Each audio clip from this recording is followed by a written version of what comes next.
ನಮಸ್ಕಾರ. ನಮಗೆ ಆರೋಗ್ಯಕ್ಕೆ ಏನೇ ಸಮಸ್ಯೆ ಆದರೂ ಕೂಡ ನಾವು ವೈದ್ಯರ ಹತ್ರ ಹೋಗ್ತೀವಿ. ಯಾಕೆಂತ ಹೇಳಿದ್ರೆ ಅವ್ರು ಯಾವುದೇ ಮದ್ದನ್ನು ಕೊಡಲಿ, ನಮ್ಮ ಗಾಯಗಳಾಗಿರಲಿ ಅಥವಾ ಅನಾರೋಗ್ಯಗಳಾಗಿರಲಿ ಅದು ವಾಸಿ ಆಗುತ್ತೆ ಅನ್ನೋಂಥದ್ದು ನಮ್ಮ ನಂಬಿಕೆ.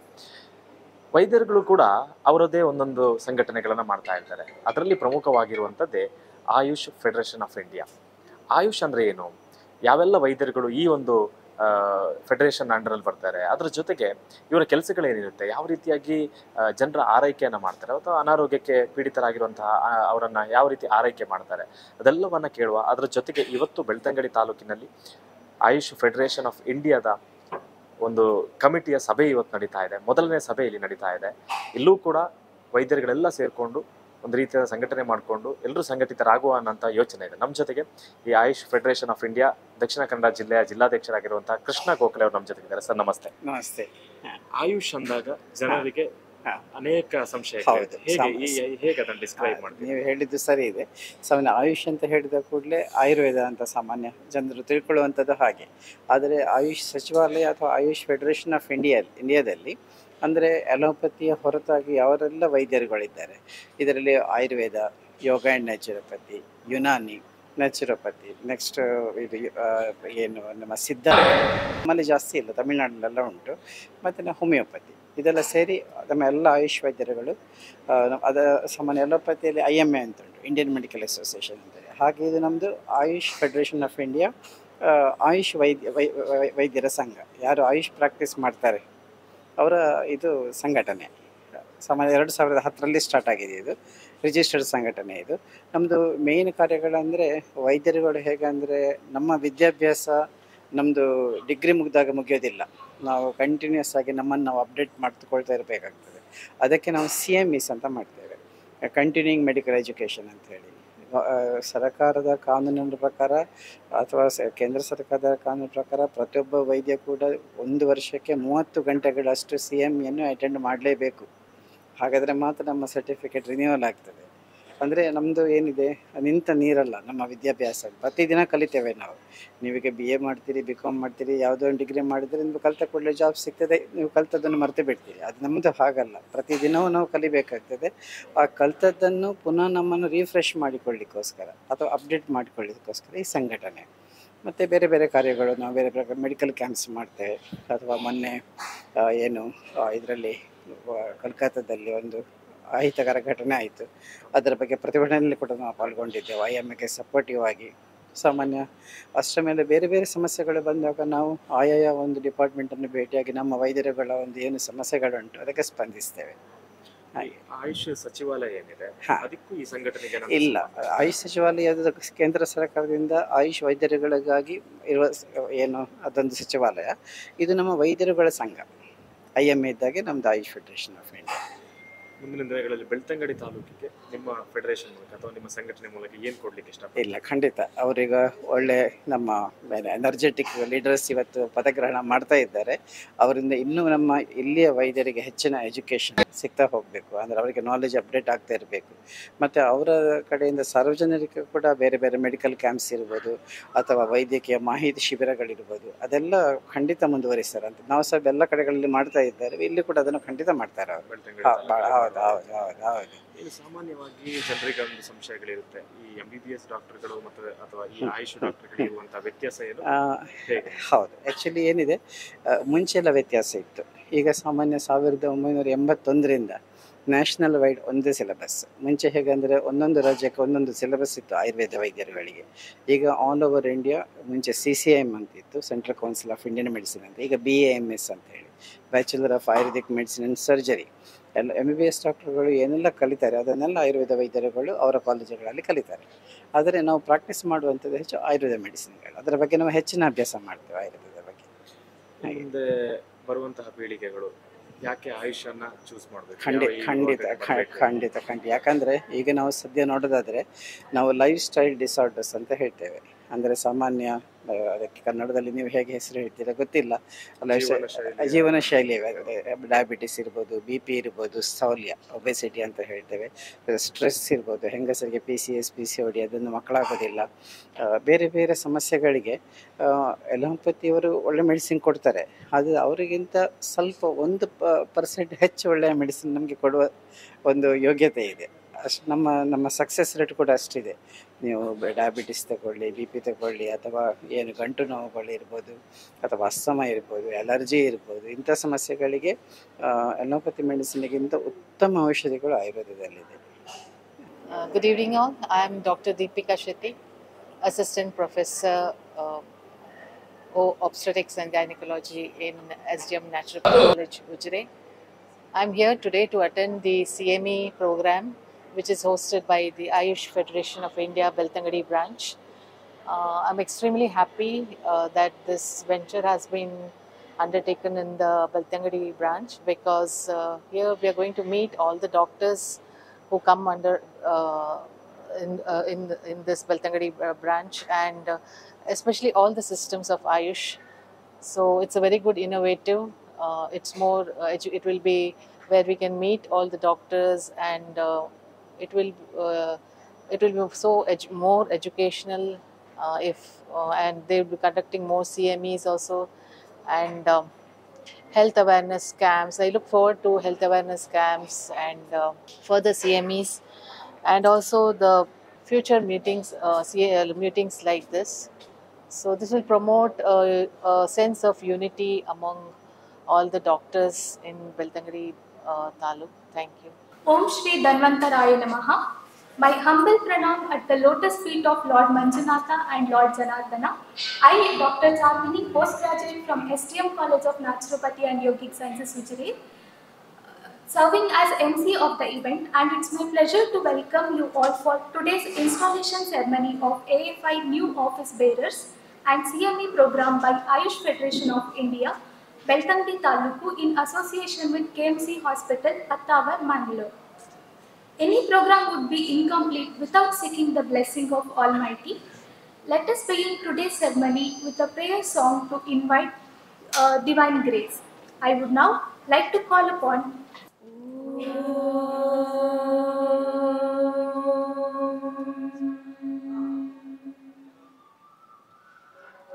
Om Namah Shivaya, Om Namah Shivaya, Har Har Bole Namah Shivaya, Namah Shivaya, Om Namah Shivaya, Har Har Bole Namah Shivaya, Rameshwara Shiva Rameshwara, Har Har Bole Namah Shivaya, Rameshwara Shiva Rameshwara, Har Har Bole Namah Shivaya, Namah Shivaya, Om Namah Shivaya, Har Har Bole Namah Shivaya, Namah Shivaya, Om Namah Shivaya, Har Har Bole Namah Shivaya, Gangadhara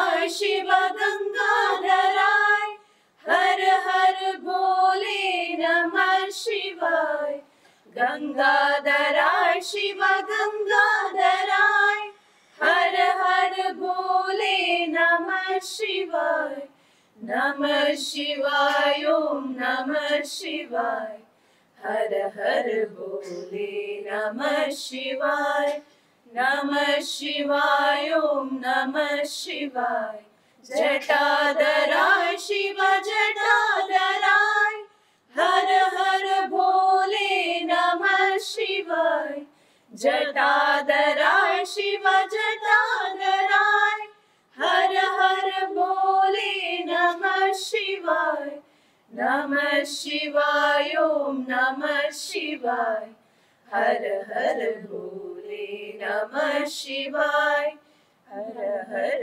Bole Namah Shivaya, Har Har Bole Namah Shivaya. enriching our spirits with a beautiful prayer. To begin our program by extending a warm welcome to all the guests present here, I now invite Dr. Greta Lobo to deliver the welcome speech. Good evening, everyone. All the dignitaries on the dais and off the dais. It is a great pleasure for me to stand before you on behalf of AFI Belthangady to welcome for this installation ceremony of new office bearers 2024 and the CME program in association with KMC Hospital, Attawar, Mangalore. Today is a great day for AFI Belthangady. We are meeting after a long gap of 5 years. I think after Corona, we never met. We used to participate in CMEs conducted by IMA as modern and Irish system of medicines have a good relationship in Belthangady. But we require a separate existence for Irish system of medicine, mainly for the growth and development of Irish system of medicine, and also to represent the systems to the government and fight for our rights. And a strong theme for this. Hence, under the leadership of Dr. Sushma Dongre, our president, the new team has taken this small step. On behalf of AFI Belthangady, I would like to welcome Dr. Krishna Gokhale for this installation ceremony.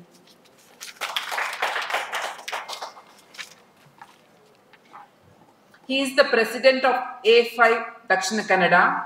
He is practicing in Ayush Care Clinic, Shaktinagar, Mangalore. He is a visiting professor to City College of Nursing and Physiotherapy and Vikas College of Physiotherapy. He has visited Europe to conduct workshops on Ayurveda and wellness science. Even with his busy schedule, he is always there to help us. You are welcome, sir. And I request Dr. Gopal Krishna Bhatt to honor him with a flower bouquet.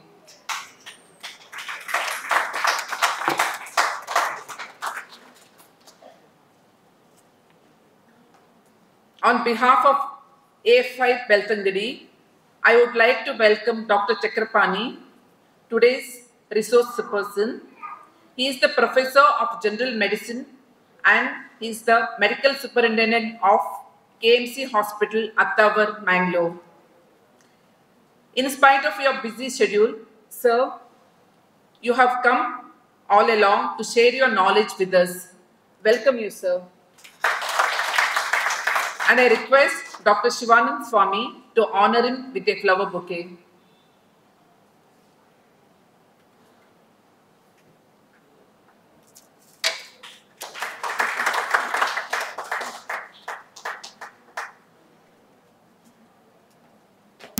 Again, on behalf of AFI Belthangady, I would like to extend our warm welcome to Dr. Yogesh Kamath, today's resource person, a consultant orthopedician, hip and knee replacement surgeon, and a sport injury surgeon. Always a busy person. Whenever team approached him, sir agreed gladly, and he has taken pains to come here and enrich us with his knowledge. Welcome, sir. And I request Dr. Sheetal Kumar to honor him with the flower bouquet.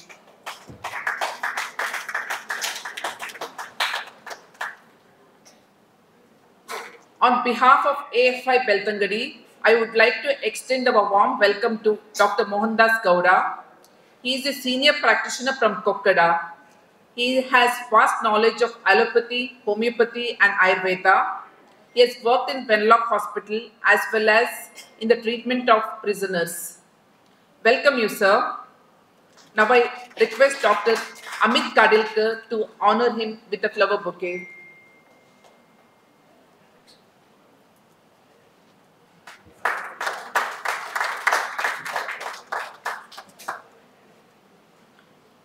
I would like to welcome our President, Dr. Sushma Dongre, who is the main person or Shakti behind this event. and Dr. Pradeep, our secretary. Both of them have shouldered most of the responsibilities. It is my duty to welcome both of you. And also the Vice President, Dr. Shivanand Swami, Dr. Sujata Saralaya, Joint Secretary, Dr. Ganesh Prasad, Treasurer, Dr. Amit Kadilkar. It's your own function. Welcome all of you. Finally, I would like to welcome you and their family members. And because of you, this event is possible. Welcome one and all. Also, I would like to welcome Dr. Hariprasad Suvarna, past ex-secretary of AFI Belthangady, and I request Dr. Divya Lakshmi to honor him with a flower bouquet.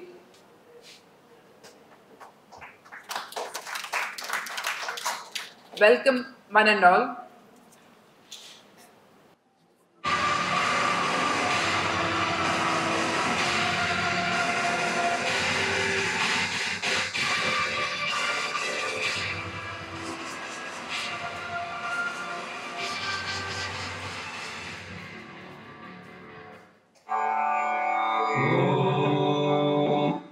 So we are now moving on to the main part of our event, the installation ceremony. We have with us today Dr. Krishna Gokhale sir, who holds a BAMS degree and diploma in hospital administration. Sir is currently practicing at Ayush Care Clinic in Shakti Nagar, Mangaluru. Clinical practice, sir also serves as visiting lecturer at City College of Nursing and Vikas College of Physiotherapy, where he teaches general medicine, surgery, neurology and genetics. He is also district president of Ayush Federation of India, Mangalore branch. And also we have Dr. Dhananjaya Bhatt, secretary AFI of Dakshin Kannada, Dr. Krishnamurthy, president AFI Sulya, and Dr. Asha Krishnamurthy, as AFI member today. Thank you for gracing us with your presence today, sir. So I request Dr. Krishna Gokhale sir to please come forward and conduct the installation ceremony of the new office bearers.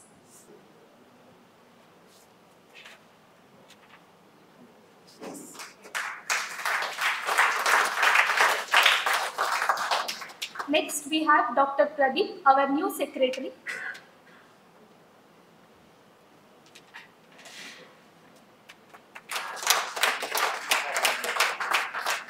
Dr. Shivananda Swami sir, as a new Vice President of AFI.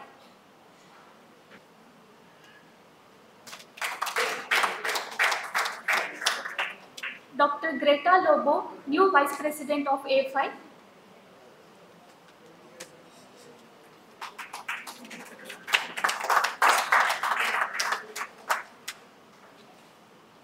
Joint Secretary of AFI, Dr. Ganesh Prasad sir. I welcome you, sir. And Dr. Amit Kadlikar sir, our new treasurer AFI.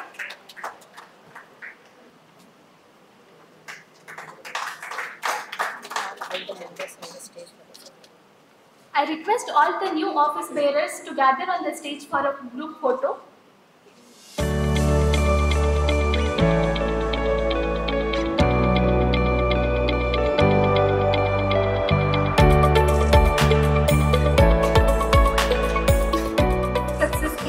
Organization into a new heights. Thank you, sir, for handing over the files to the new office bearers. Now I would invite Dr. Gokhale sir to deliver the installation speech. Good evening, everyone.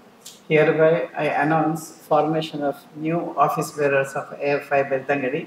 Congratulations to all members, Dr. Sushma Dogre, Pradeep and all our team.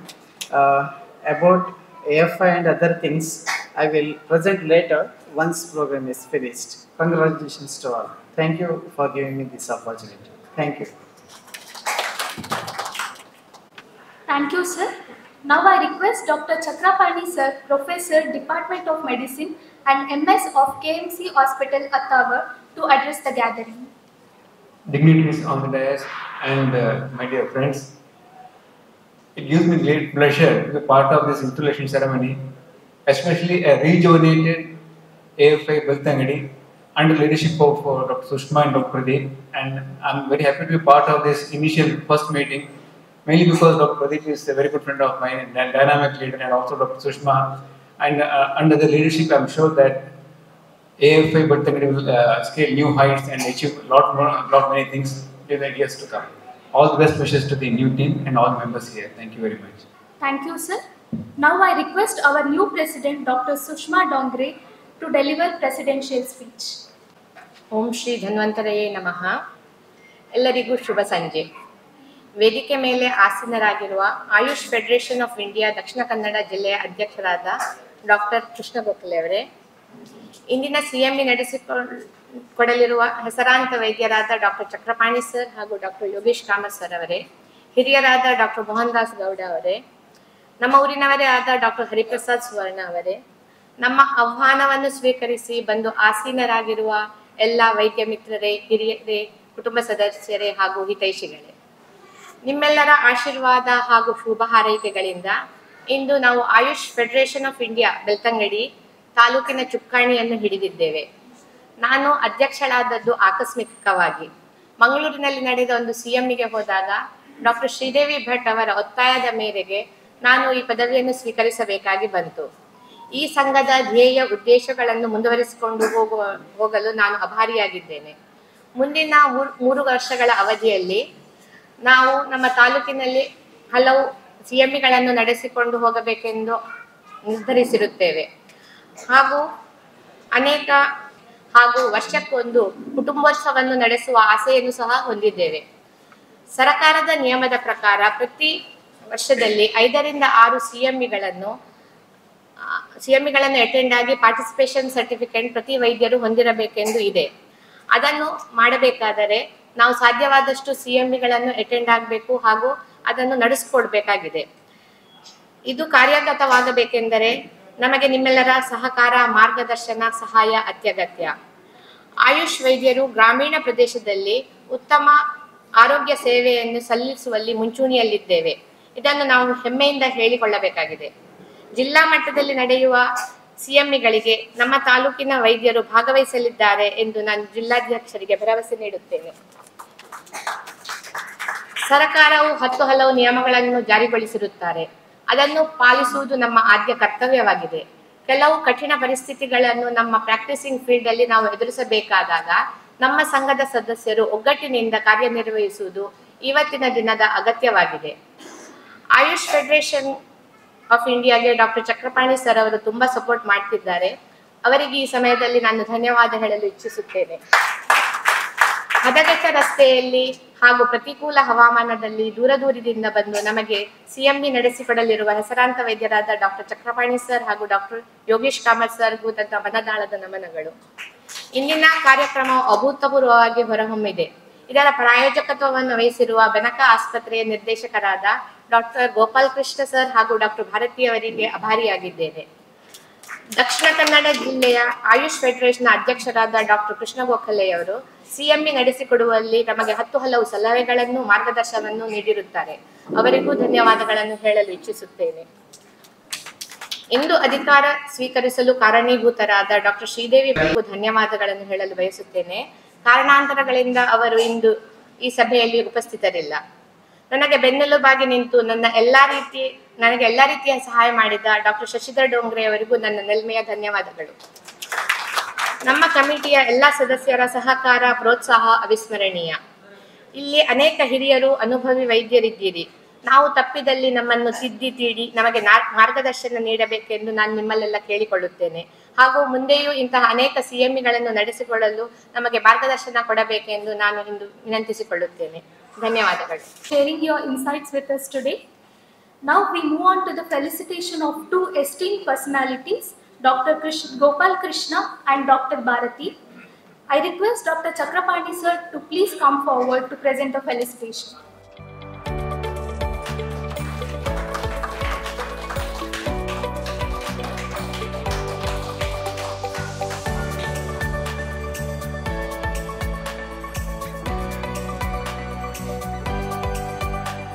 All our distinguished guests to accept the memento as token of appreciation and gratitude.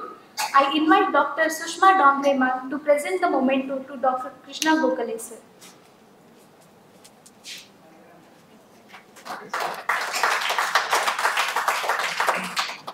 Thank you, ma'am. I request Dr. Gopal Krishna sir to present the memento to Dr. Chakrapani sir.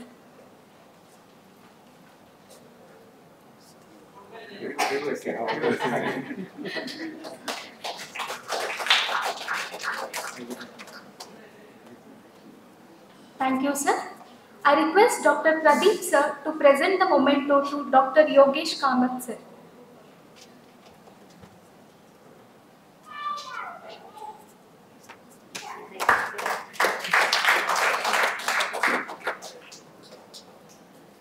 And I invite Dr. Greta Lobo ma'am to present the memento to Dr. Mohan Das Gowda sir.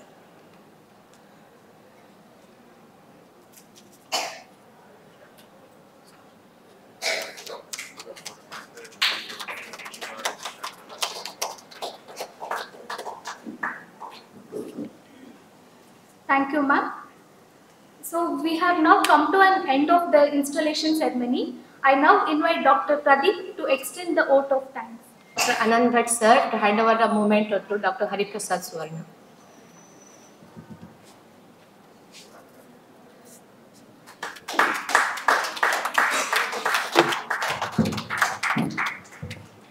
Technicians, on the dais, off the dais, ladies and gentlemen. Today is indeed a remarkable day and historical day. ನಮ್ಮ AYUSH federation ಮೂಲಕ ಆಗುವಂತಹ ಕಾರ್ಯಕ್ರಮದಲ್ಲಿ ಒಂದು ಸ್ಮರಣೀಯ ದಿನ ಇವತ್ತಿನ ದಿನ. ಬಹಳ ವರ್ಷಗಳ ನಂತರ ಮತ್ತೆ ನಾವು ಒಂದಾಗುವಂತಹ ಒಂದು ವಾತಾವರಣ ಸೃಷ್ಟಿಯಾಗಿದೆ. 2024ರಿಂದ 27ನೇ ಇಸವಿವರೆಗಿನ ನೂತನ ತಂಡದ ಪದಗ್ರಹಣ ಸಮಾರಂಭದ ಅಂತಿಮ ಹಂತ ನಾವು ತಲುಪಿದ್ದೇವೆ. ಬಹಳ ಸಣ್ಣದಾಗಿರುವ ಸಭಾ ಕಾರ್ಯಕ್ರಮ ಆಗಿರಬೇಕು ಅನ್ನುವಂತಹ ಕಲ್ಪನೆ ನಮ್ಮ ಅಧ್ಯಕ್ಷರದ್ದು. ಹಾಗೆ ನಾವೆಲ್ಲ ಸೇರುವಂಥದ್ದು ಕೇವಲ ಪದಗ್ರಹಣ ನೋಡಲಿಕ್ಕೆ ಅಲ್ಲ, ಬದಲಾಗಿ ನಮ್ಮ ನಾಲೆಜನ್ನು ಮತ್ತಷ್ಟು ಎತ್ತರಕ್ಕೆ ಏರಿಸಲಿಕ್ಕೆ ನಮ್ಮ ಜಿಲ್ಲೆಯ ಖ್ಯಾತನಾಮರು ಲೆಜೆಂಡ್ಸ್ ಅಂತ ಹೇಳೋದು ತಪ್ಪಲ್ಲ, ಈರ್ವರ ಮಹನೀಯರು ನಮ್ಮ ಮಧ್ಯ ವೇದಿಕೆಯಲ್ಲಿದ್ದಾರೆ. ಡಾಕ್ಟರ್ ಯೋಗೇಶ್ ಕಾಮತ್ ಸರ್ ಮಂಗಳೂರು ಮಾತ್ರ ಅಲ್ಲ, ದಕ್ಷಿಣ ಕನ್ನಡ ಜಿಲ್ಲೆ, ಉಡುಪಿ ಮತ್ತು ಅದರ ಆಚೆಗೆ ಖ್ಯಾತನಾಮರಾಗಿರುವಂಥವರು. ಇಡೀ ದಕ್ಷಿಣ ಕನ್ನಡಕ್ಕೆ ಒಬ್ಬರೇ ಚಕ್ರಪಾಣಿ ಸರ್.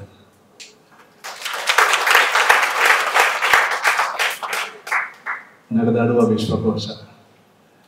ಎತ್ತರಕ್ಕೆ ಏರಿದವರು ಎಷ್ಟು ಭಾಗಿರುತ್ತಾರೆ ಅಂತ ಹೇಳಿದ್ರೆ ಅವರನ್ನು ನೋಡಿ ಕಲಿಬೇಕು. ಹಾಗೆ ಡಾಕ್ಟರ್ ಯೋಗೇಶ್ ಕಾಮತ್ ಸರ್ ಅವರು ತಮ್ಮ ತಮ್ಮ ಕ್ಷೇತ್ರದಲ್ಲಿ ಅತ್ಯಂತ ಶ್ರೇಷ್ಠ ಪ್ರಾವೀಣ್ಯವನ್ನು ಸಾಧಿಸಿ ನಮ್ಮಲ್ಲಿಗೆ ಬರುವಂತಹ ವೈದ್ಯರುಗಳಿಗೆ ಮಾತಿನ ಮೂಲಕವೇ ಕಾಯಿಲೆಯನ್ನು ಗುಣಪಡಿಸುವಂತಹ ಆ ಶಕ್ತಿ ಹೊಂದಿರುವಂತಹ ಇರುವರ ಮಹನೀಯರ ಉಪಸ್ಥಿತಿಯಲ್ಲಿ ನಮ್ಮ ಪದಗ್ರಹಣ ಆಗಿದೆ ಅನ್ನುವಂಥದ್ದು ನಮ್ಮೆಲ್ಲರ ಸೌಭಾಗ್ಯ ಅಂತ ಈ ಸಂದರ್ಭದಲ್ಲಿ ಇವತ್ತಿನ ಕಾರ್ಯಕ್ರಮ ಅವರೇರುವರ ಉಪಸ್ಥಿತಿಯಲ್ಲಿ ಸ್ಮರಣೀಯವಾಗಿದೆ, ಐತಿಹಾಸಿಕವಾಗಿದೆ ಎಂದು ಮತ್ತೊಮ್ಮೆ ಹೇಳ್ತಾ ಅವರೇರುವರನ್ನು ಸೇರುವಂತಹ ಸಮಸ್ತರ ಪರವಾಗಿ ಶ್ರದ್ಧೆಯಿಂದ ವಂದನೆಗಳನ್ನು ಸಲ್ಲಿಸಲಿಕ್ಕೆ ಇಷ್ಟಪಡ್ತಾರೆ. ಇವತ್ತಿನ ಪದಗ್ರಹಣ ಸಮಾರಂಭ ನಿರ್ವಹಿಸಿಕೊಟ್ಟವರು ನಮ್ಮ ಜಿಲ್ಲೆಯ AFI ಪ್ರೆಸಿಡೆಂಟ್ ಆಗಿರುವಂತಹ ಕ್ರಿಯಾಶೀಲ ವ್ಯಕ್ತಿತ್ವ ಹೊಂದಿರುವ ಡಾಕ್ಟರ್ ಕೃಷ್ಣ ಗೋಖಲೆ ಅವರು. ಕೂತುಕೊಳ್ಳಿಕ್ಕೆ ಬಿಡುವುದಿಲ್ಲ ಯಾರನ್ನು. ನಮ್ಮ ಸಂಘಟನೆ ಬಲಿಷ್ಠವಾಗಬೇಕು. ಆಯುಷ್ ವೈದ್ಯರು, ಆಯುರ್ವೇದ, ಹೋಮಿಯೋಪತಿ, ನ್ಯಾಚುರೋಪತಿ ಈ ಕ್ಷೇತ್ರಗಳಲ್ಲಿರುವಂತಹ ಎಲ್ಲ ವೈದ್ಯರುಗಳು ಒಂದೇ ಆಶ್ರಯದಲ್ಲಿ ಒಟ್ಟಾಗಬೇಕು ಅನ್ನುವಂತಹ ಕನಸು ಇವತ್ತು ನೀವೆಲ್ಲ ಸೇರಿ ಸಾಕಾರಗೊಳಿಸಿದ್ದೀರಿ. ಅಂತಹ ಅಧ್ಯಕ್ಷರಿಗೆ ಎಲ್ಲರ ಪರವಾಗಿ ಪ್ರೀತಿಪೂರ್ವಕವಾದ ತಾಲೂಕಿನ ಹಿರಿಯ ವೈದ್ಯರು, ಸದಾ ಹಸನ್ಮುಖಿ ಆಗಿರುವಂತಹ ನಮ್ಮೆಲ್ಲರಿಗೂ ಮಾದರಿಯಾಗಿರುವ ಡಾಕ್ಟರ್ ಮೋಹನ್ ದಾಸ್ ಗೌಡ ಕೊಕ್ಕಡ, ನಿಮಗೂ ಎಲ್ಲರ ಪರವಾಗಿ ಪ್ರೀತಿಪೂರ್ವಕವಾದ ಹಿಂದಿನ ಅವಧಿಯ ಕ್ರಿಯಾಶೀಲ ವ್ಯಕ್ತಿತ್ವದ ಕಾರ್ಯದರ್ಶಿಗಳು ಡಾಕ್ಟರ್ ಹರಿಪ್ರಸಾದ್ ಸುವರ್ಣರವರು, ಆಯುಷ್ ವೈದ್ಯರ ಸಂಘಟನೆಯಲ್ಲಿ ಬಹಳಷ್ಟು ದುಡಿದವರು, ಬಿಡುವಿಲ್ಲದ ವೃತ್ತಿಯ ಮಧ್ಯೆ ಕೆಲವು ವರ್ಷಗಳ ಮೇಡಮ್ ಹೇಳಿದರು ಕೊರೋನಾೋತ್ತರ ಕಾಲದ ಜೊತೆ ಆಗ್ಲಿಕ್ಕೆ ಆಗಲಿಲ್ಲ ಅಂತ ಹೇಳಿ. ಹಿಂದಿನ ಸಮಯದಲ್ಲಿ ಬಹಳಷ್ಟು ಸೇರಿಸಿದಂತಹ ಹರಿಪ್ರಸಾದ್ ಸುವರ್ಣ ಇವರಿಗೆ ಎಲ್ಲರ ಪರವಾಗಿ ಪ್ರೀತಿಪೂರ್ವಕ 2024-27 ಅವಧಿಯ ನೂತನ ಅಧ್ಯಕ್ಷರು, ಕ್ರಿಯಾಶೀಲ ವ್ಯಕ್ತಿತ್ವ, ನಾರಿ ಶಕ್ತಿ ಮನಸ್ಸು ಮಾಡಿದರೆ ಏನಾಗ್ತದೆ ಅಂತ ಹೇಳಿ ಇವತ್ತು ತೋರಿಸಿಕೊಟ್ಟಿದ್ದಾರೆ. ನಿಮಗೆ ಪ್ರೀತಿಪೂರ್ವಕ ಇವತ್ತಿನ ಈ ಕಾರ್ಯಕ್ರಮದ ಹಿಂದಿರುವಂತಹ ಶಕ್ತಿ ಡಾಕ್ಟರ್ ಗೋಪಾಲಕೃಷ್ಣ ಸರ್ ಮತ್ತು ಡಾಕ್ಟರ್ ಭಾರತಿ ಮೇಡಮ್ ನಿಮ್ಮೆಲ್ಲರಿಗೂ ಪ್ರೀತಿಪೂರ್ವಕ ಇಡೀ ತಾಲೂಕಿನ ವೈದ್ಯರುಗಳು ಎಷ್ಟು ಸಂಖ್ಯೆಯಲ್ಲಿ ಇದ್ದೇವೆ ಅನ್ನುವಂಥದ್ದು ಗೊತ್ತಿರಲಿಲ್ಲ. ಇವತ್ತು ನೀವೆಲ್ಲ ನಾವಿದ್ದೇವೆ ಅಂತ ಹೇಳಿ ತೋರಿಸಿಕೊಟ್ಟಿದ್ದೇನೆ. ಸುಮಾರು 60ಕ್ಕೂ ಮಿಕ್ಕ ವೈದ್ಯರುಗಳು ನಾವೆಲ್ಲ ಒಂದೇ ಕಡೆ ಸೇರುವುದರ ಮೂಲಕ ಆಯುಷ್ ಗಟ್ಟಿಯಾಗಿದೆ ಬೆಳ್ತಂಗಡಿಯಲ್ಲಿ ಅಂತ ಹೇಳುವಂಥದ್ದನ್ನು ನೀವೆಲ್ಲ ಪ್ರತಿನಿಧಿಸಿದ್ದೀರಿ. ಎಲ್ಲ ಆಯುಷ್ ವೈದ್ಯರುಗಳಿಗೆ ಮತ್ತೆ ಡಾಕ್ಟರ್ ಚಕ್ರಪಾಣಿ ಸರ್ ಮತ್ತು ಯೋಗೇಶ್ ಕಾಮತ್ ಇವರ ಆ ಜ್ಞಾನ ಭಂಡಾರವನ್ನು ತಮಗೂ ಇಳಿಸಬೇಕು ಅನ್ನುವಂತಹ ಉದ್ದೇಶದಿಂದ ಒಂದಷ್ಟು ಸೀಮಿತ ಸಂಖ್ಯೆಯ PG ವಿದ್ಯಾರ್ಥಿಗಳು ಬಂದಿದ್ದಾರೆ. ಎಲ್ಲ ವಿದ್ಯಾರ್ಥಿಗಳಿಗೂ ಪ್ರೀತಿಪೂರ್ವಕ ವಂದನೆಗಳನ್ನು ಸಲ್ಲಿಸ್ತಾ ಕಳೆದ 15 ದಿನದಿಂದ ಪ್ರತಿದಿನ ನಮಗೆ ಮಾರ್ಗದರ್ಶನ ಮಾಡ್ತಾ ಇದ್ದಂತಹ ಡಾಕ್ಟರ್ ಶಶಿಧರ್ ಡೋಂಗ್ರೆ ಅವರು ಅವರಿಗೂ ಪ್ರೀತಿಪೂರ್ವಕ ವಂದನೆಗಳನ್ನು ಸಲ್ಲಿಸ್ತಾ ಇವತ್ತಿನ ಈ ಕಾರ್ಯಕ್ರಮ ಸಭಾ ಕಾರ್ಯಕ್ರಮವನ್ನು ಮುಕ್ತಾಯಗೊಳಿಸಿ ಇನ್ನು ಬಹಳ ಮುಖ್ಯವಾಗಿರುವ CME ಕಾರ್ಯಕ್ರಮಕ್ಕೆ ವೇದಿಕೆಯನ್ನು ಬಿಟ್ಟುಕೊಡ್ತಾ ಇದ್ದೇವೆ. ಇವತ್ತಿನ ಕಾರ್ಯಕ್ರಮದ ನೇರ ಪ್ರಸಾರ UPLus ಚಾನೆಲ್ ಮೂಲಕ ನೇರ ಪ್ರಸಾರ ಎಲ್ಲರೂ ಅದನ್ನು ನಡೆಸಿಕೊಳ್ಳಲಿಕ್ಕೆ UPLus ಚಾನೆಲ್ ಅವರಿದ್ದಾರೆ. ಅವರಿಗೂ ವಂದನೆಗಳನ್ನು ಸಲ್ಲಿಸ್ತಾ ಈ ಕಾರ್ಯಕ್ರಮವನ್ನು ಮುಕ್ತಾಯಗೊಳಿಸ್ತಾ ಇದ್ದೇವೆ. ವಂದನೆ. President AFI of Dakshin Kannada will brief us about the Ayush Federation of India. Good evening, everyone. Shri Manjunathaya Namah, Shri Janardana Swami Devaya Namah, Shri Dhanvantare Namah. Respected dignitaries in the dais of the dais, Dr. Chakrapani sir, Dr. Yogesh Kamat sir, it gives me immense pleasure to participate in this installation ceremony and CME function organized by AFI Belthangady. I am honored to participate in this event in my own hometown. It is a biggest honor to me. First I congratulate Dr. Sushma Dongre, Dr. Pradeep, Amit. I have got only few photos. Rest of the photos I did not got. I collected somewhere from internet. Okay. First of all, I congratulate all these new members, energetic new members who are taking responsibility to just continue this whatever history we are having AFI Dakshina Kannada. In future, you are going to take this responsibility. First, I congratulate you all. ಸಾಮಾನ್ಯವಾಗಿ ನಾವು general body meeting ಮಾಡುವಾಗ ಏನಾಗ್ತದೆ, ನಾವು announce ಮಾಡ್ತೇವೆ ಹೊಸ office ಬೇರೆ selection ಇದೆ ಅಂತ ಹೇಳಿ. ಆಗೆಲ್ಲರೂ ಓಡಿ ಹೋಗ್ತಾರೆ, ಯಾರು ಬರದೇ ಇಲ್ಲ, ಜವಾಬ್ದಾರಿ ತಗೊಳ್ಳಿಕ್ಕೆ ಯಾರು ರೆಡಿ ಇರೋದಿಲ್ಲ. ಅಂಥ ಸಂದರ್ಭದಲ್ಲಿ ಡಾಕ್ಟರ್ ಸುಷ್ಮಾ ಡೋಂಗ್ರೆ, ಪ್ರದೀಪ್ ಇವರು ಧೈರ್ಯದಿಂದ ನಾವು ಈ ಕೆಲಸ ನಿರ್ವಹಿಸ್ತೇವೆ ಅಂತ ದಕ್ಷಿಣ ಕನ್ನಡ AFI ಫೆಡರೇಷನ್ಗೆ ನಮಗೆ ಆಶ್ವಾಸನೆ ಕೊಟ್ಟಿದ್ದಾರೆ. ಮತ್ತೊಮ್ಮೆ ನಿಮಗೆಲ್ಲ ಅಭಿನಂದನೆಗಳು. ಈ ಕಾರ್ಯಕ್ರಮವನ್ನು ನೀವು ಖಂಡಿತ ಮುಂದೆ ತಗೊಂಡು ಹೋಗ್ತಾ ಇದ್ದೀರಿ. ಮತ್ತೆ ಮುಂದೆ ಅನೇಕ CME ಅಥವಾ ಸಮಾಜಮುಖಿ ಕಾರ್ಯಗಳನ್ನು ಮಾಡಿ ಸಮಾಜಕ್ಕೆ ಏನು ವೈದ್ಯರು ಸೇವೆ ಕೊಡುವುದು ಬರೀ ಪ್ರಾಕ್ಟೀಸ್ ಮಾಡಿ ಹಣ ಮಾಡೋದೊಂದೇ ನಮ್ಮ ಕೆಲಸ ಅಲ್ಲ, ಇದರ ಬಹಳಷ್ಟು ಜವಾಬ್ದಾರಿಗಳು ನಮ್ಮ ಮೇಲಿವೆ. ಇದನ್ನೆಲ್ಲ ನೀವು ನಿರ್ವಹಿಸ್ತೀರಿ ಅನ್ನೋ ವಿಶ್ವಾಸ ನನಗಿದೆ. ನಿಮಗೆ ಇನ್ನೊಮ್ಮೆ ಅಭಿನಂದನೆಗಳು. ನೆಕ್ಸ್ಟ್, ಇವತ್ತಿನ ನಮ್ಮ ಆಲ್ವೇಸ್ KMCs with us. ನಮ್ಮ ಫಸ್ಟ್ ಇನ್ಸ್ಟಾಲೇಷನ್ ಕೂಡ ಮ್ಯಾಂಗ್ಳೂರಲ್ಲಿ 10 KMC ಅಂತ ಆಗಿತ್ತು. ನಮಗೂ ಅವರಿಗೂ ಒಂದು ಅವಿನಾಭಾವ ಸಂಬಂಧ. ಅದು ಕೂಡ ಡಾಕ್ಟರ್ ಚಕ್ರಪಾಣಿ ಸರ್ ಆಲ್ವೇಸ್ ನಮ್ಮ ಎಲ್ಲಾ ಕಾರ್ಯಕ್ರಮಗಳಲ್ಲಿ ಅವರು ಇರ್ತಾರೆ. ನಮ್ಮ 5-6 CMEಗಳಲ್ಲಿ ಸಾಮಾನ್ಯ KMCಯಲ್ಲೇ 5-6 CME ನಾವು ಮಾಡಿದ್ದೇವೆ. ಅಥವಾ ಮತ್ತೆ ಜೊತೆ KMC 2 ಕಡೆಯಲ್ಲಿ ಕೂಡ ಪ್ರತಿಯೊಂದು CME ಅಲ್ಲಿ ಕೂಡ ಚಕ್ರಪಾಣಿ ಸರ್ ಇದ್ರು. ಮತ್ತೆ ನಾವು ಆಯುಷ್ ವೈದ್ಯರು ಅವರು ಒಂದರ ತುಂಬಾ ನಮ್ಮ ಪೇಷಂಟ್ಸ್ ಅಲ್ಲಿ ಹೋದಾಗ ಬಹಳ ಪ್ರೀತಿಯಿಂದ ಮಾತನಾಡಿಸಿದ್ದೇವೆ. ಹೇಳಿದಾಗೆ ಬರೀ ಮಾತಿನಲ್ಲಿ ಕೂಡ ಪಡಿಸ್ತಾರೆ ಅಂತ ಹೇಳಿ ನಾನು ಯಾವಾಗಲೂ ಹೇಳ್ತೇನೆ, ಚಕ್ರಪಾಣಿ ಸರ್ ಅವರ ಮೇಲೆ ಒಂದು ಕಂಪ್ಲೇಂಟ್ ಇದೆ ಅಂತ ಹೇಳಿ. ಅವರು ನಮ್ಗೆ ಸಿಗುದಿಲ್ಲ ಸುಲಭದಲ್ಲಿ, ಅದರದ್ದೇ ಕಂಪ್ಲೇಂಟ್ ಇರುವಂತದ್ದು. ಆದ್ರೂ ಅವರು ನಮ್ಮೊಟ್ಟಿಗೆ ಯಾವಾಗಲೂ ಇರ್ತಾರೆ. ಅದರ ಬಗ್ಗೆ ನಾನು ಖಂಡಿತ ಯಾವಾಗಲೂ ಅವರಿಗೆ ಆಭಾರಿಯಾಗಿದ್ದೇನೆ. Welcome you sir. We are very thankful just coming for this installation ceremony. ಮತ್ತೊಬ್ಬರು ನಮ್ಮೊಟ್ಟಿಗೆ ಯೋಗೇಶ್ ಕಾಮತ್ ಸರ್ ಇದ್ದಾರೆ. ಅವರು ಕೂಡ ಎಷ್ಟು ಡೌನ್ ಟು ಅರ್ತ್ ಪರ್ಸನ್ ಅಂದ್ರೆ ಲಾಸ್ಟ್ AJ ಗ್ರಾಂಡ್ ಅಲ್ಲಿ ಒಂದು ಆರ್ಥೋಪೆಡಿಕ್ ಒಂದು CME ಮಾಡಿದ್ರು. ಆ CME ನಮ್ಮ ಬಹಳ ಆಯುಷ್ ವೈದ್ಯರನ್ನು ಚೇರ್ ಪರ್ಸನ್ ಆಗಿ ಕರೆದಿದ್ರು. ಅದು ನಮಗೊಂದು ಬಹಳ ದೊಡ್ಡ ಆನರ್. ಅವರನ್ನು ನಾನು ಖಂಡಿತ ಈ ಬಗ್ಗೆ ಅಭಿನಂದಿಸ್ತಾ ಇದ್ದೇನೆ. ನೆಕ್ಸ್ಟ್, ಇದೊಂದು ಶ್ಲೋಕ, ಆಯುರ್ವೇದ ಶ್ಲೋಕ. ಬಹುಶಃ ನಮ್ಮ ಆಯುರ್ವೇದ ವೈದ್ಯರಿಗೆ ಎಲ್ಲರಿಗೂ ಗೊತ್ತಿದೆ. ಏಕಂ ಶಾಸ್ತ್ರ ಮಧ್ಯನೋ ನ ವಿದ್ಯಾ ಶಾಸ್ತ್ರಶ್ಯಂ ತಸ್ಮಾತ್ ಭವಿಷ್ಯಕಂ ಶಾಸ್ತ್ರ ವಿಜ್ಞಾನ ಚಿಕಿತ್ಸಕ. ಅಂದ್ರೆ ಅದರ ಅರ್ಥ ಏನಂದ್ರೆ one who studies only one branch of medicine or one who is ignorant of other sciences, he is not able to diagnose the diseases, or he is not able to understand his own system. That's why one who learns various branches of science will become good physician, or then only we can call him as a physician. ಇದು ನಮ್ಮ reference ಸುಶುದ್ಧ ಸೂತ್ರಸ್ಥಾನದಲ್ಲಿ ಹೇಳಿದ್ದು. ಅದಕ್ಕಾಗಿ ನಾವೆಲ್ಲರೂ ಒಟ್ಟಾಗಿ ನಾವು ಇತರ ಸೈನ್ಸ್ಗಳ ಬಗ್ಗೆ ಕೂಡ ನಾವು ಅಭ್ಯಾಸ ಮಾಡಿ, ಅದು ಜಸ್ಟ್ ಮಾಡರ್ನ್ ಮೆಡಿಸಿನ್ ಇರ್ಬೋದು, ಯಾವುದೇ ಒಂದು ಇತರ ಸಿಸ್ಟಮ್ಸ್ ಇರ್ಬೋದು, ಇದರ ಬಗ್ಗೆ ಅಭ್ಯಾಸ ಮಾಡಿ ನಾವೆಲ್ಲರೂ ಒಟ್ಟಾಗಿ ಕೆಲಸ ಮಾಡಿದ್ರೆ ಮಾತ್ರ ನಾವು ರೋಗಿಗಳಿಗೆ ಒಂದು ಸರಿಯಾದ ಒಂದು ಚಿಕಿತ್ಸೆ ಕೊಡ್ಲಿಕ್ಕೆ ಸಾಧ್ಯ ಅಂತ ನಾನು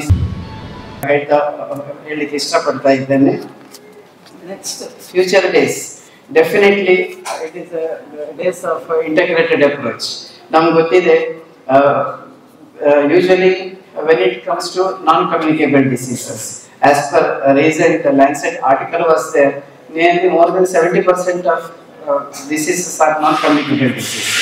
When it comes to treatment and management of diabetes mellitus, hypertension, dyslipidemia, obesity, allergies, both skin allergies and respiratory allergies, musculoskeletal conditions like frozen shoulder, tendinitis or lumbar low back pain, sciatica, various types of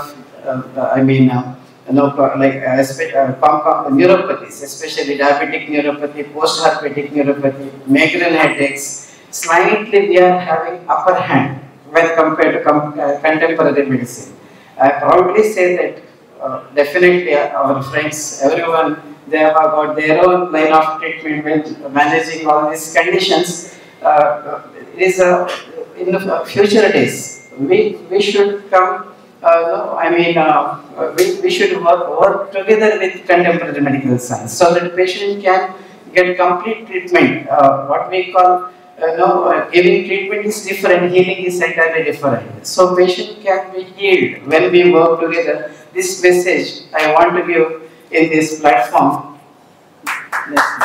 So in coming days, we are having a lot of responsibilities. We have to update ourselves. You must be knowing, we are having, I think everyone, you might have, registered yourself with ABHA. It is Ayushman Bharat Health, this account, and also HPR, Register of Healthcare Professionals and Intellect. Eyes are like intellect, means with proper knowledge and intellect, we have to treat patients without causing any damage or without committing any mistake. That's why we have to update ourselves, day to day with various CMEs, etc. Thank you, Ananda. Now we are moving on to the next segment of our program, CME session. Now I invite Dr. Kavita to give a brief introduction of our guest speaker, Dr. Chakrapani Sir. Respected dignitaries and doctors, I now have the privilege of introducing our guest speaker, Dr. Chakrapani Sir, who is well known for their contribution in the field of medicine. Dr. Chakrapani Sir graduated MBBS in the year 1986 and completed his MD in internal medicine in 1990, both from Kasturba Medical College, Bandaru. Sir currently serves as professor in the Department of Medicine and Medical Superintendent of KMC Hospital, Alwada. With an impressive career spanning over 34 years, he has made significant contribution in various capacities. He has become renowned for his expertise in the wide range of areas including diabetology, rheumatology, infectious diseases, hematology and dermatoglyphics in medicine. He also has a special interest in prevention, early diagnosis and the treatment of common disorders including emergency medicine care and cardiology. In addition to his medical expertise, Dr. Chakrapani Sir is known for his compassionate and approachable nature. His patients describe him as a gentle, polite and jovial personality. Beyond clinical practice, he has been actively involved in research work and various workshops under the internal medicine department and published many. He is also an active member of Indian Medical Association. We are truly privileged to have with us today, sir, to talk on the topic Diabetes and Hypertension, Challenging Lifestyle Disorders to Physicians and Patients. Welcome you, sir. Ayush doctors provide the primary care treatment in the whole pyramid of primary, secondary and tertiary care. So all of you will be handling the diseases primarily, and you will be promoting preventive aspects as well as basic treatment as required at the first contact level.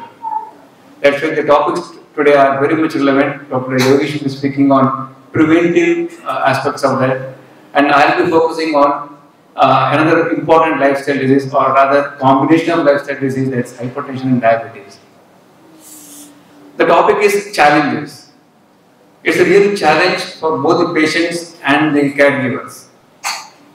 For patients it is challenging because for them the results are not tangible immediately. In infectious disease, you provide treatment within say about 7-10 days to see the result. Whereas in lifestyle diseases, the results are not available immediately, so there is always a question of uncertainty for the patients. And second thing is a lifelong treatment. So the compliance is a very big issue in these conditions, and added to that is the cost factor.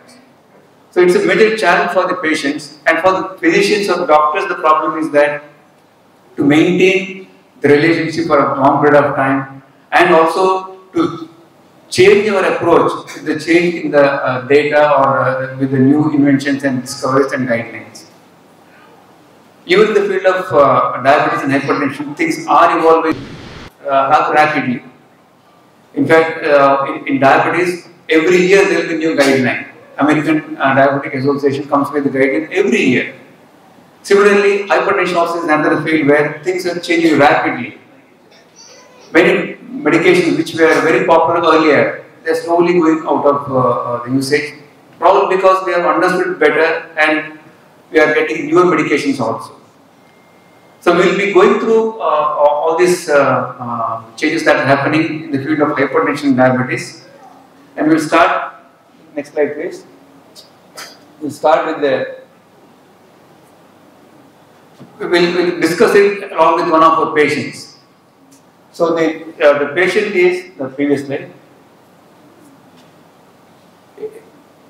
Let us talk about a patient who is 45 years old, male, quite obese. He comes for a routine checkup. This is what we see routinely. People are very much in favor of doing tests, but not anything beyond that.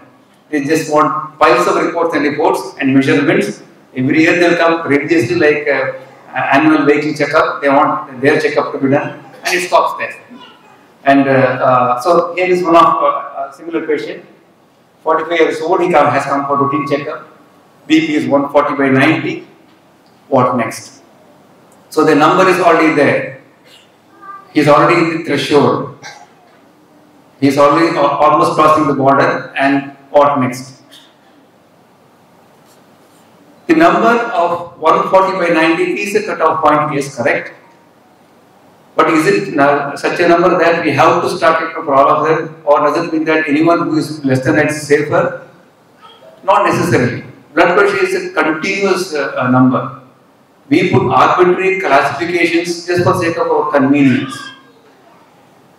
First visit 140/90. So the first point is that we should not get alarmed, or we should not get frightened by one single number. What matters is, has that number produced any harm to the patients? Are there any damages to the organs? In which case we should act immediately. If not, there is scope for waiting for some time, maybe alteration of lifestyles, and then decide. So whether to start aggressive treatment or whether to go by lifestyle modification depends upon whether that number has produced any damage to the that patient and other organs. Next slide. So first thing is, are we recording what we were supposed to record, or could there be any mistake or errors in that? Measurement is a very important point in all these things. For fever, we should get a proper thermometer. If you're talking about patient with breathlessness, you need a good saturation probe. If you are talking about blood pressure, you must have a good BP apparatus and a proper technique of measurement. Because everything depends upon that particular measurement. So the measurement has to be done by proper equipment, validated equipment with a proper method. We need to calibrate our machines, BP apparatus periodically, especially the newer spring ones, aneroid equipments. They need to be calibrated at least once a year. And then we should have proper technique of measuring the blood pressure. Now there is a slow trend towards out of office blood pressure measurement. What we measure in our clinic is one snapshot of at one point of time. Usually when they come to us, they are actually the out of office measurement is the representative of the true blood pressure. Suppose BP can be recorded at home. That probably is the ideal blood pressure.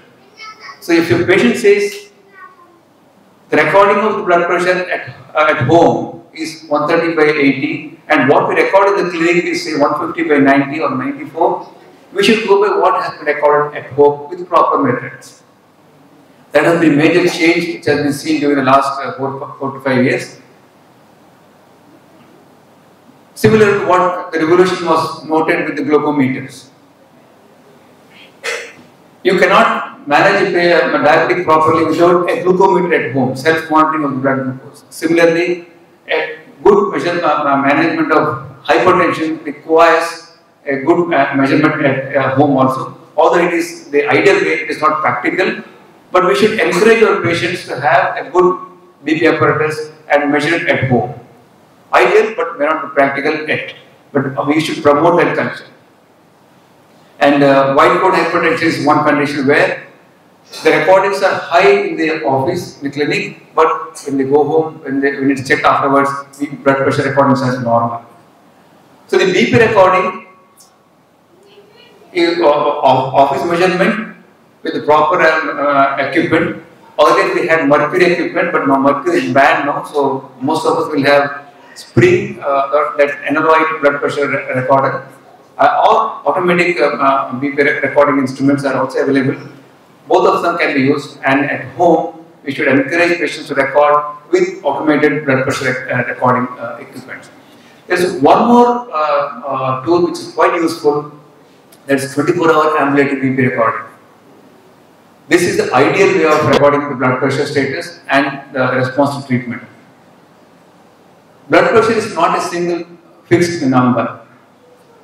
For that matter, every biological phenomenon has fluctuations and cycles. It is never a static number. Life is always dynamic, not static. Similarly, all biological parameters are dynamic, not static. What we record in our clinic is a static number which may not represent the true dynamic changes which occur in the human body. So, ideal way of recording the blood pressure change will be 24-hour ambulatory blood pressure recording. There is a special equipment which is connected to the subject, and the recorder is left with the patient. Patient continues with routine activities, including the night time also. And the BP is recorded automatically every hour in the night also, and at the end of the 24-hour cycle, the graph will be appearing, and that will be the ideal way of knowing the ambulatory blood pressure recording. It is a quite expensive equipment, but some medical companies, some drug companies are offering it free for their patients. So if you are able to contact that person from some of their drug companies, they will do it free of cost to the patient. That service they are offering to the patient. And for us it's very useful because we can pick up white coat hypertension very easily with this machine. Reverse is also true.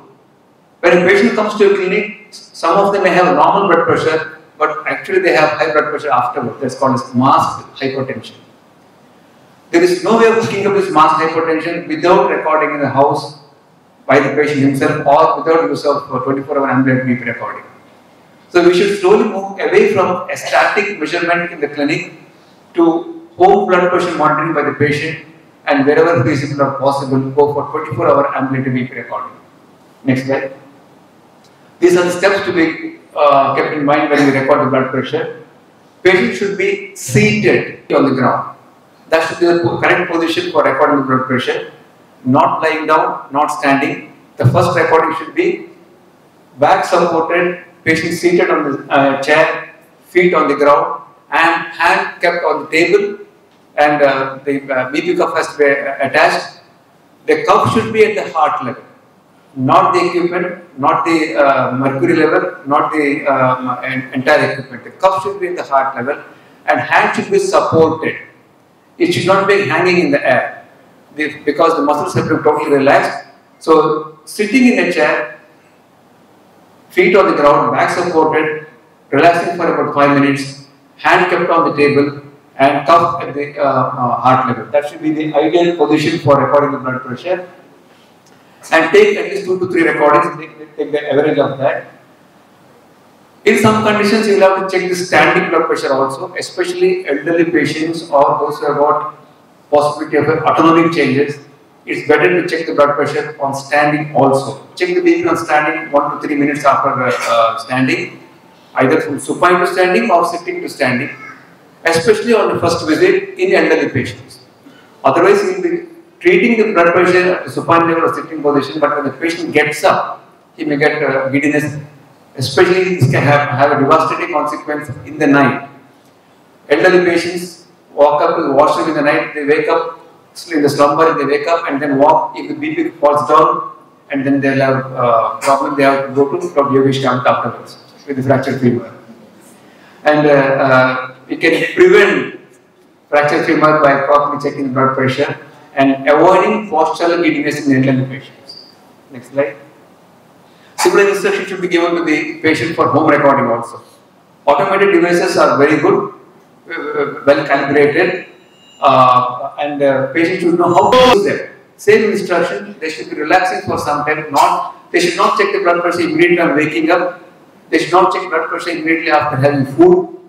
They should go to the washroom and then come back and wait for about 10 minutes. Then sit with the hand supported, tie the cuff at the heart level, and then take 2 or 3 readings, take average of that recording. And when they do it for multiple recordings, you can have average of that and that will give you the average blood pressure, which is a much powerful indicator than what you record as a single recording in the clinic. I agree, all this requires a lot of effort because many of the patients don't like to be they don't like to get all these gadgets or they don't like to record, but there may be a few, some of them who are willing to do that. At least those patients you can promote so that we are treating appropriate targets. Next slide. And the BP classification has been always a problem. Various kinds of classification have been there based on numbers. Now it has been simplified just to 3 categories. Non-elevated blood pressure, that's the normal blood pressure. Elevated blood pressure, and then hypertension. 120 by 80, less than that would be a non-elevated blood pressure. Up to 140 by 90, that's a border zone, is the elevated blood pressure, but not hypertension. Above 140 by 90 is an established hypertension. So things have become simpler in classification. The first category does not require treatment. Second is a grey area where you would treat if there are other risk factors. And the last category where you will start treatment because it's almost an area where there is going to be organ damage on the long run. Next slide. This is the complicated classification, but I'll just explain that to you. First column refers to the office recording that we conventionally do. Second is the home BP patients, and then last 3 are for ambulatory BP recordings, wherever it's possible. So we will just focus on the first 2. 120 by 70 is a normal blood pressure, non-elevated blood pressure in the office recording. 120 by 70 up to 140 by 90 is elevated blood pressure, and more than 140 by 90 is established blood pressure.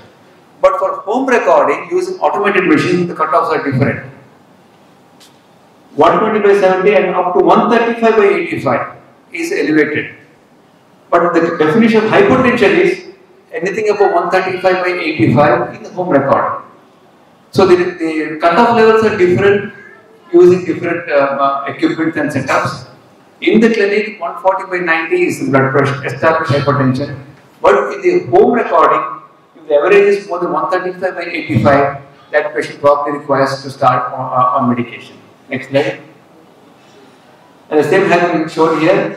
Non-elevation is 130, less than 120, and ambulatory recording also shows the same. Elevated blood pressure is where the average of home record 135/85. Now, important point is that nobody says you treat all of them.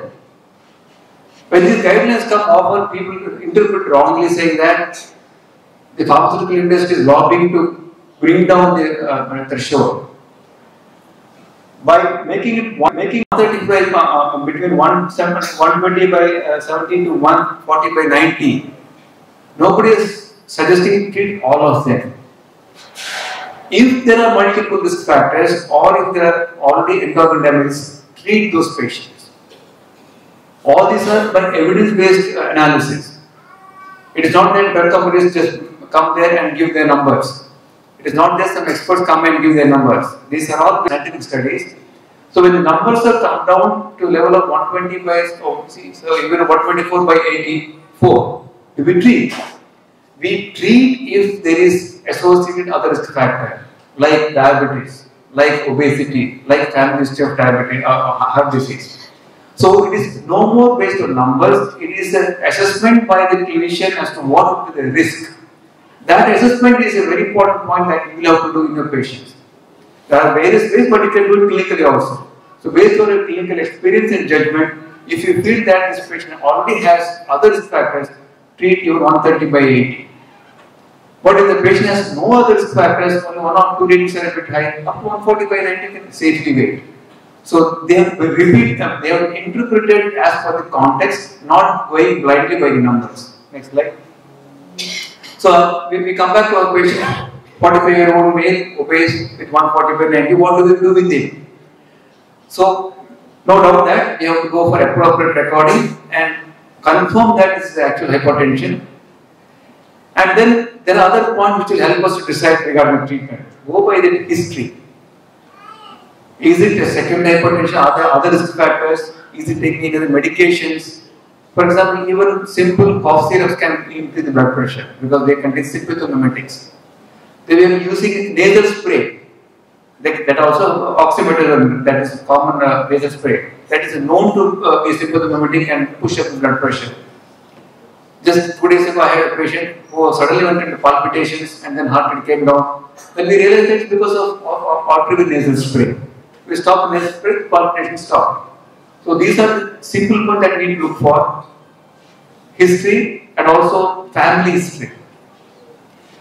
Someone having, if the patient has got strong family hypertension, it is very unlikely that he will be off treatment, he will require treatment. On both sides, we have to be checking both for hypertension and other associated risk factors like diabetes and ischemic heart disease. So focus on the family history. And then also see whether it was a recording error. I've already mentioned how to avoid a recording error, appropriate validated instrument and appropriate method. See whether it was a white coat hypertension. You can easily confirm that by home recording or 24-hour ambulatory recording. And then come to the point whether it is established hypertension or are we looking at one-time mild elevation without much of various consequences. That is where we should look for end organ damage. A clinical assessment for left ventricular hypertrophy. Look for peripheral edema. And if possible, look at the fundus and see whether there are other changes of hypertension. So, any evidence of end organ damage, either by clinical method or laboratory investigations like ECG showing left ventricular hypertrophy, or urine showing proteinuria, or creatinine which is already higher level, all these points tell you that start treatment immediately. The purpose is to prevent organ damage. If the organ is already damaged, then why do you wait?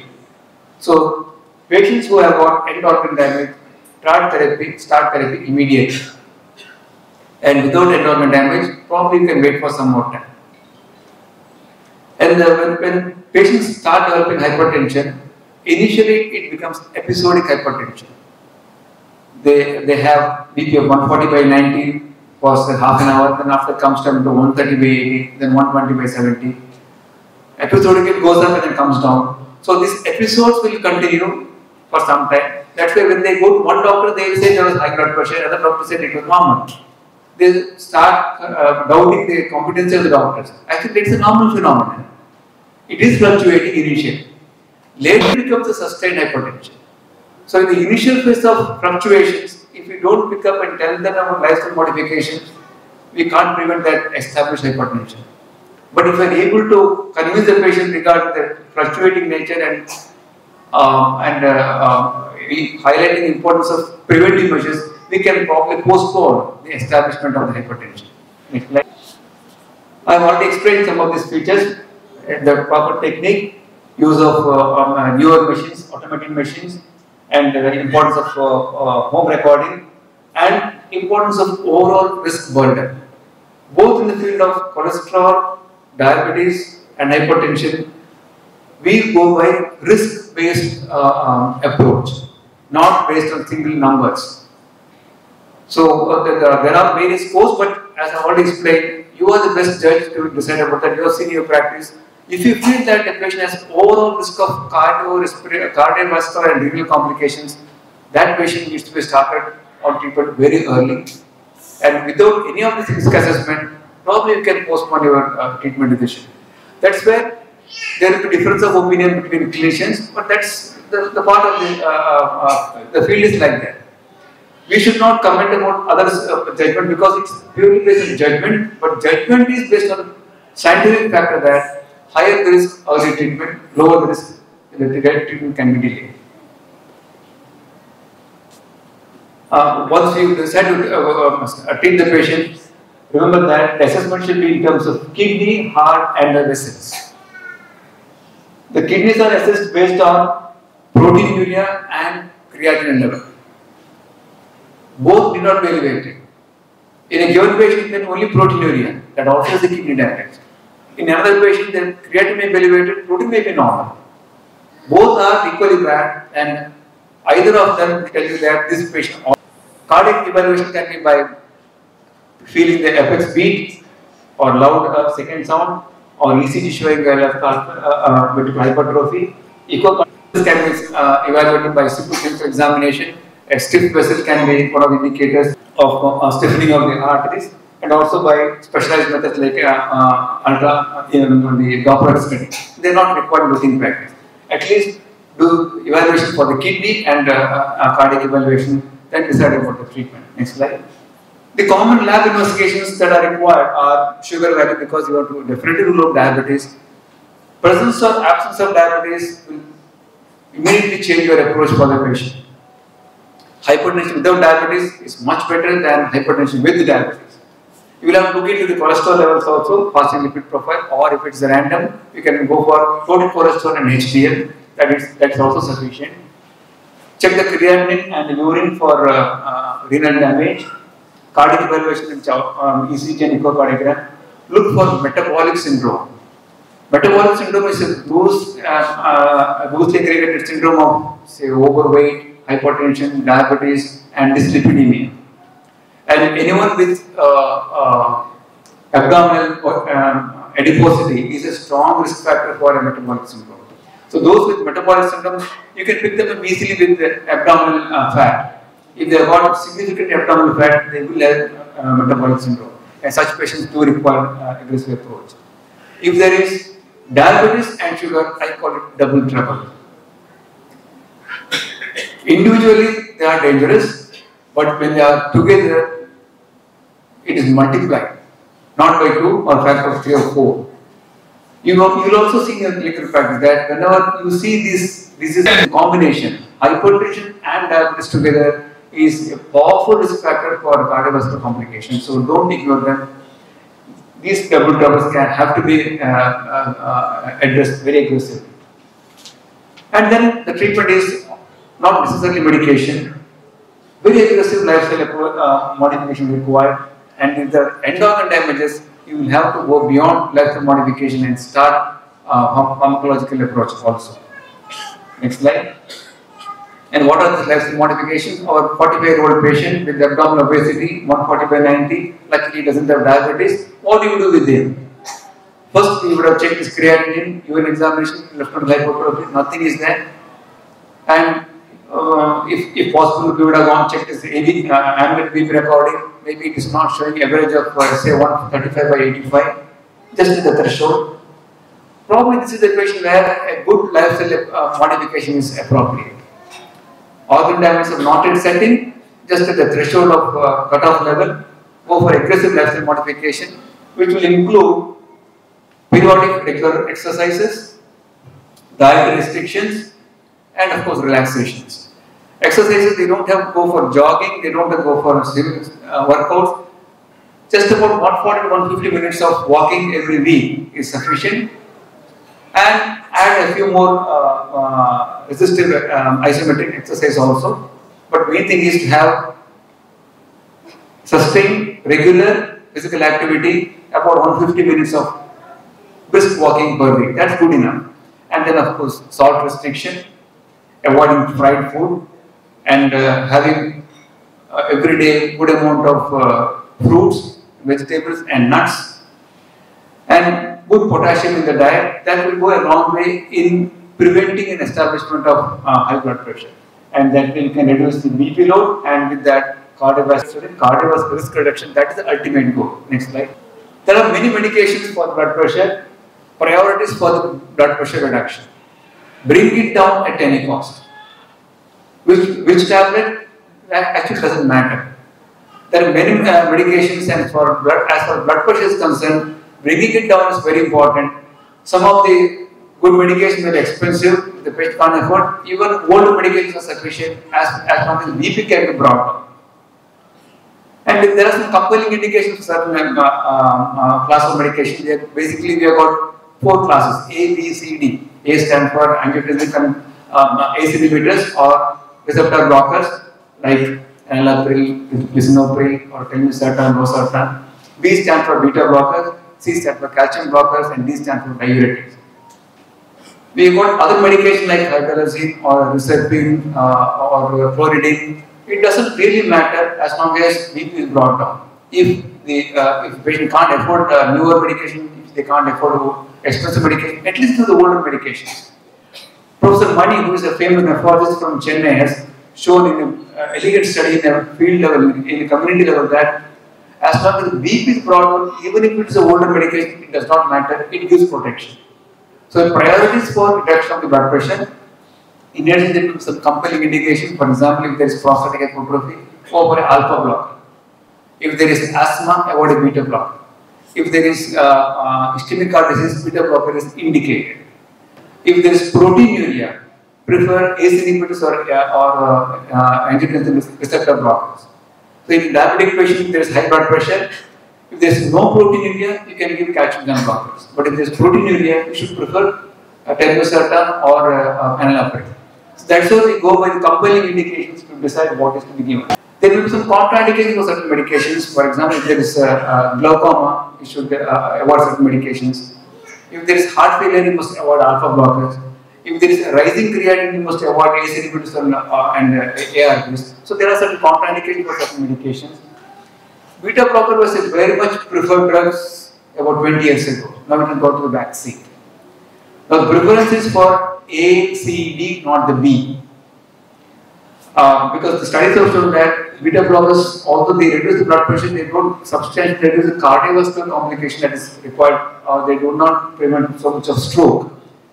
But if the patient already has ischemic heart disease or mild heart failure, then beta blocker becomes a preferred treatment. So generally we give A, C, D and add beta blocker if required later on. Next slide. Calcium channel blocker is a very preferred drug because it's quite potent.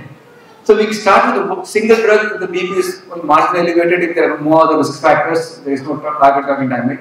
But if there are target organ damages, we have to go for combination medications, which can consist of calcium channel blockers like nifedipine or amlodipine or cilnidipine, with either a diuretic, long-acting thiazide diuretic, not furosemide.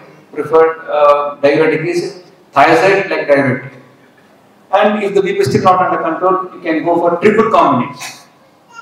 And if the BP is still not controlled, you can add beta blockers. Then you can think about adding clonidine and other medication. But this is one suggestion.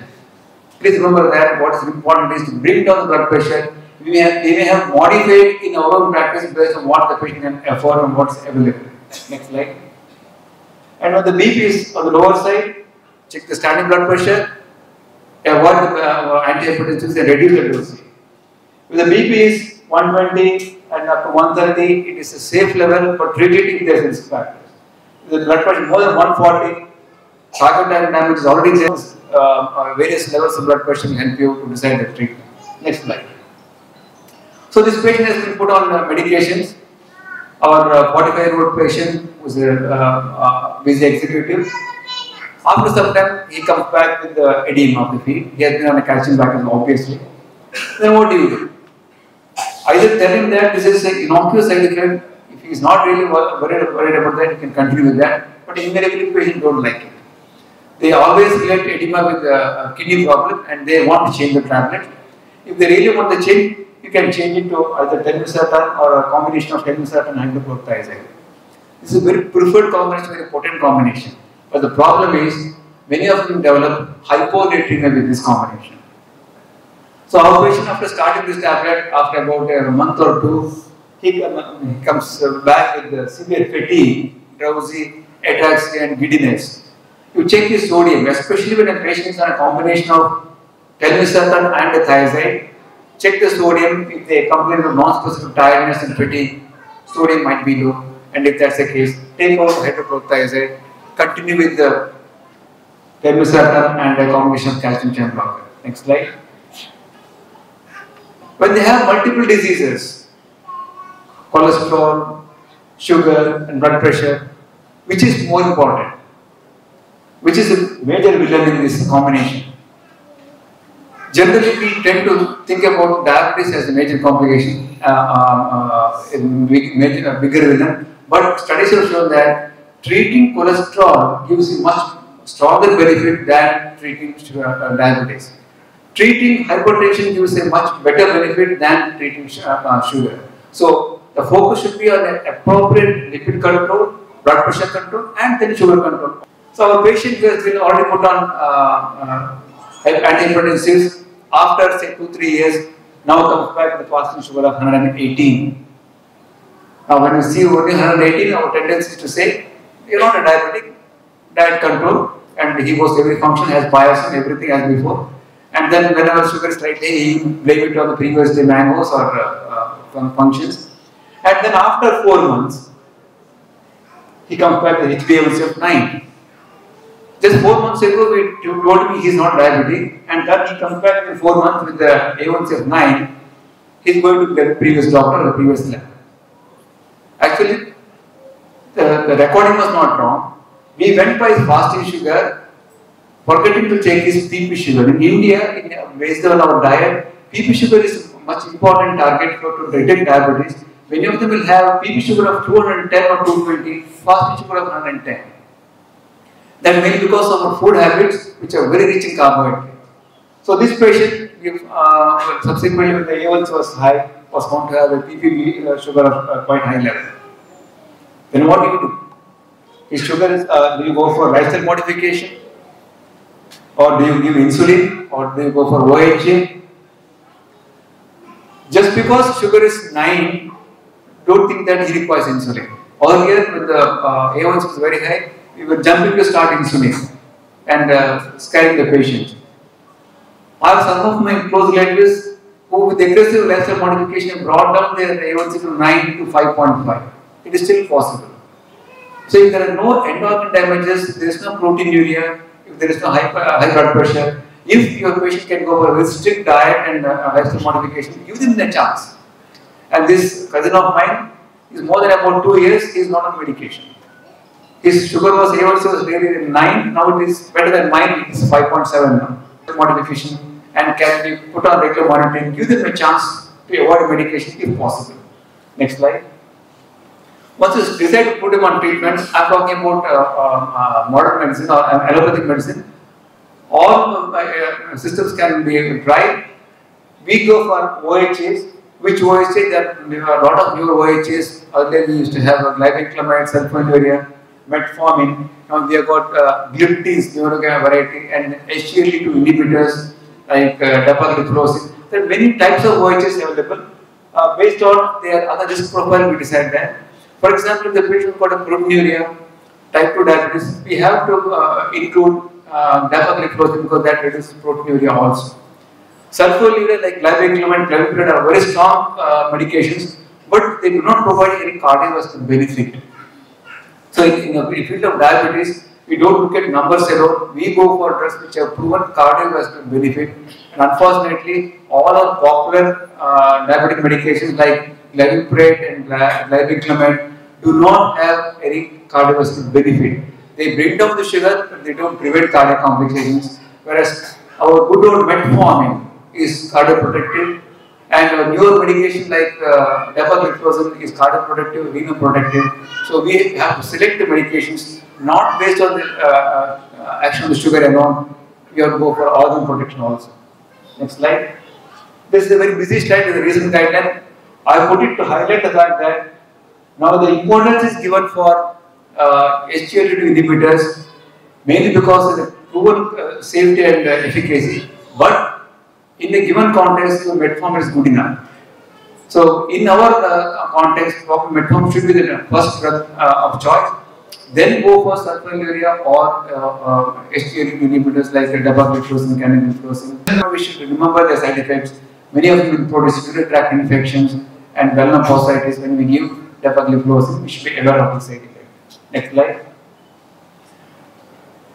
Now he has been quite happy with your treatment. So he is getting his elderly dad, who is 76-year-old. The next visit, he came back with his dad for treatment with you because this patient, his elderly dad, 76-year-old, has got hypertension, diabetes, and he complains of fatigue and giddiness.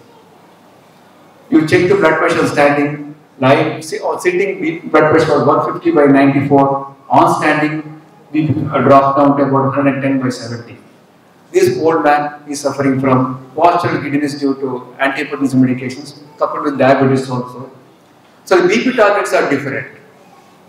For a patient who is young, where you want to prevent every other possible organ area, you go for aggressive BP targets. But in elderly patients, your target should be relaxed because otherwise they will go for postural giddiness. Patients who have got severe heart failure also should be having relaxed targets. And we should personalize our target for various clinical conditions. Similarly, is the sugar target also. For this old man, 76-year-old, he could be having hypoglycemia also, and that could also be a reason for his giddiness. The target of HbA1c of close to 6.5 is only for younger patients where they have got a long way to go. But patients with established organ damages, for example, already had myocardial infarction, or CKD, or elderly patients, we should relax the target to 7 to 7.5 A1C. We don't have to go for 6.5. Next slide. After some time, his dad got the casualty, unconscious. And he had hypoglycemia, and it was attributed to the poor dinner which he took the previous night. Are you worried about this? Improper food intake the previous night. A long-standing hypertension and diabetic, always remember possibility of a worsening of the kidney function as a cause of hypoglycemia. If a patient's sugar unusually comes down, check his creatinine. As the creatinine goes up, sugar comes down.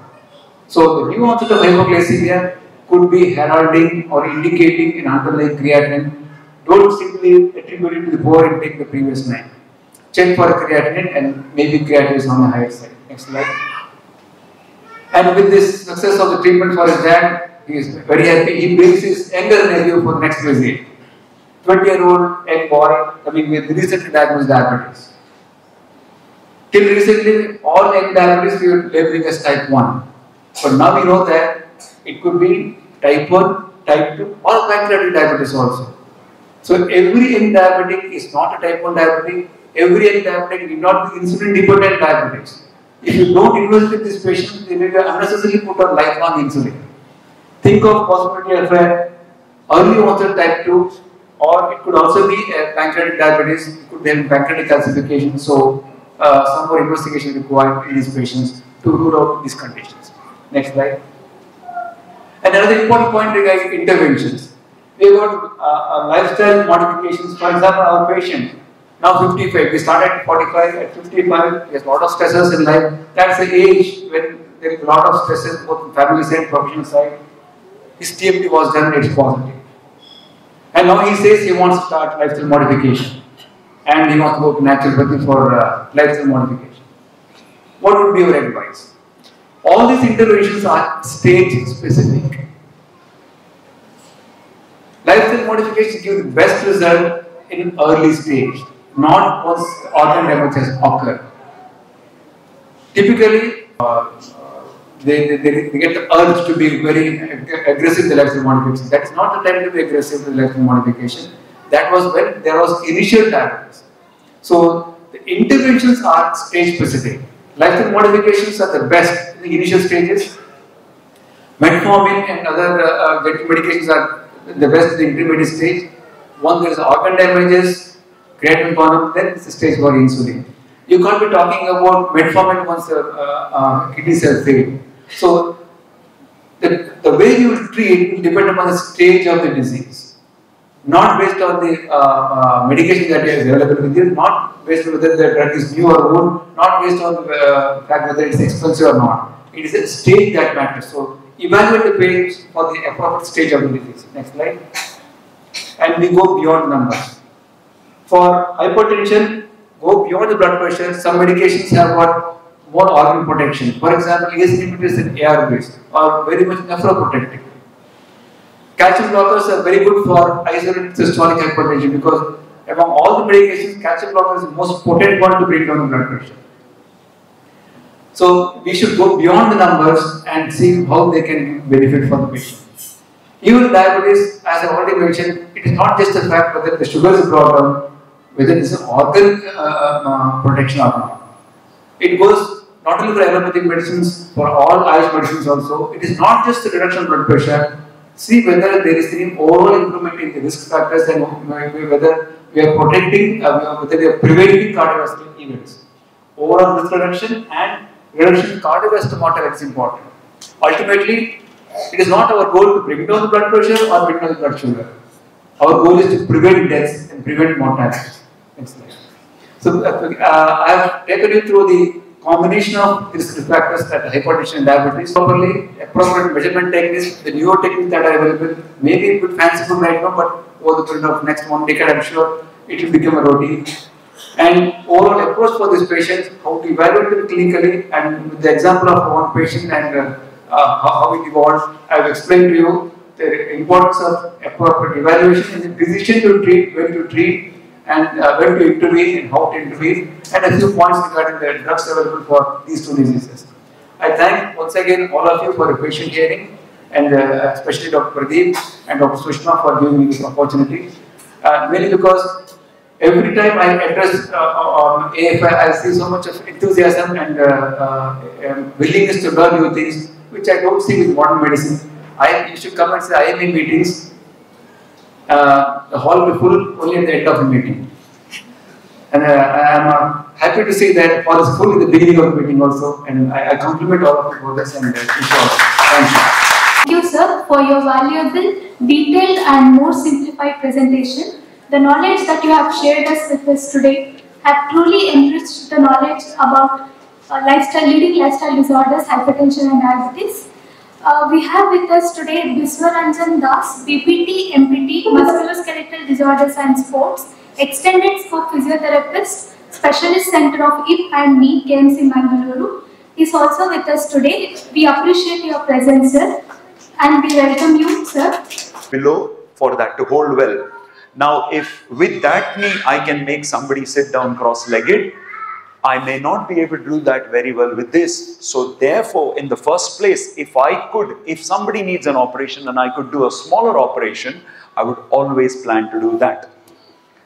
Going on from there, what are the different treatments we can think Arthritis, as you know, I'm not going to go into the details of arthritis because it would get boring there. It's all about the smooth surface of the joints, that is the cartilage lining of the joint going away. When that goes away and you start getting friction in the spectrum, is when bone defects would happen and people would get deformities. So if somebody has a very severe deformity and is walking with an instability, that is the time, I mean, you see them all around, that is the time when a joint replacement is inevitable. But just knee pain and no deformity, there has to be something else going on. Now, we don't need computers and x-rays to tell us that. We can simply examine and tell patients with, checking their walking styles, importantly, more than anything else. So, in the early stages of arthritis, we really can adopt integrated approaches, and we will be talking about that. That is why my colleague is here, and he will be talking to you for 5 minutes at the end of it.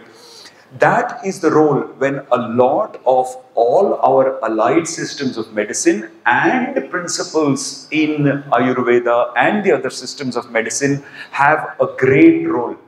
This is where people should be educated right in the beginning. And what I meant by saying about COVID and younger people getting arthritis, we have a lot of people working from home these days. They don't sit on traditional wooden chairs like we were brought up with. Nowadays, people slouch on sofas and are sitting with laptops like this all the time. Our children who are 10-year-old are not used to even, we got television probably when we were 15 years and later.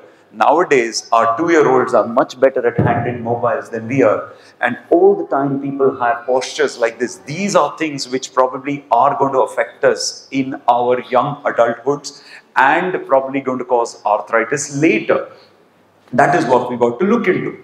In early stages of arthritis, what we have when the cartilage is not entirely worn, we have a lot of exercise treatments that can be given. There's a lot of pain relief measures in various Ayurveda treatments that is there. In allopathy, we don't have medications at that stage. What doctors, often physicians do is give painkillers. Now, painkillers are okay on a temporary basis. As a surgeon, I don't prescribe painkillers because I would rather teach them lifestyle modifications, exercises. Painkillers will take care of inflammation, they will take care of swelling. So at best, they are only for a few days. The patient has to take things on board. What we can give to them is education. Education about making their muscles better, education about making their postures better, and that is where they might be able to reverse some amount of arthritic change. What we have is, therefore I put it up as the movie thing. There are 3 different types of injections that can be put into joints, but these are specifically going to work in areas where the cartilage is not totally damaged. So in cases of inflammation, where there is a lot of swelling, effusion, that is where steroid injections can work. They will work. These are conditions where the joint may not be arthritic, but suddenly you get a flare-up sometimes. You get an inflammatory kind of flare-up, which is known in osteoarthritis as well as inflammatory diseases like rheumatoid, etc. So that is where it works. In cases with early cartilage damage, we have artificially created, earlier they were created with chicken proteins because it was collagen supplementation. Now we have bacteria-derived genetic recombination. It's called hyaluronic acid, so very high molecular weight, which is substance similar to the synovial fluid. Now these materials will stay in the joint when 6 months. Again, this is for early to moderate arthritis. If the patient does their exercises and strengthens the muscles well, they might be able to prolong the effect of that. So I have had in specific conditions, these kind of injections having benefits even for years, provided the patient takes things on board. What often our patient wants is easy things. They want easy medications. They will take medications easily. You tell them to go and exercise.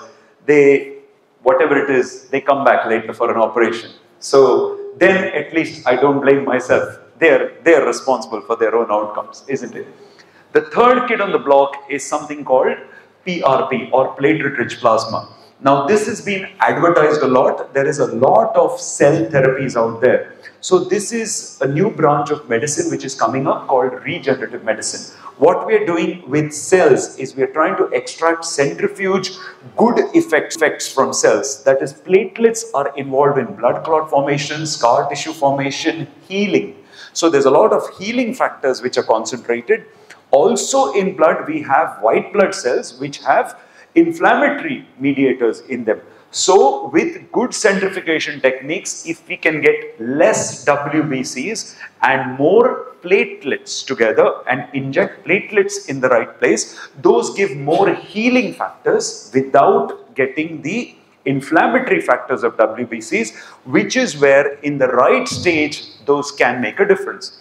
There's a lot of commercial things going on about stem cells. I will tell you about stem cells. Stem cells are something still experimental. So I don't believe in just injecting any bone marrow or stem cell concentrate directly into the joint, because we don't have long-term results of it. A stem cell can grow into any kind of cell. So if you just push it into a joint without it being focused properly, it could probably grow into a tumor also. But at the minute, there's a lot of advertisements, things going on, lots of even PRP. There are at least 15 to 20 products of PRP available out there, right? Ranging from, you can centrifuge and make your own PRP, because what is PRP? You're centrifuging your own blood and putting it inside.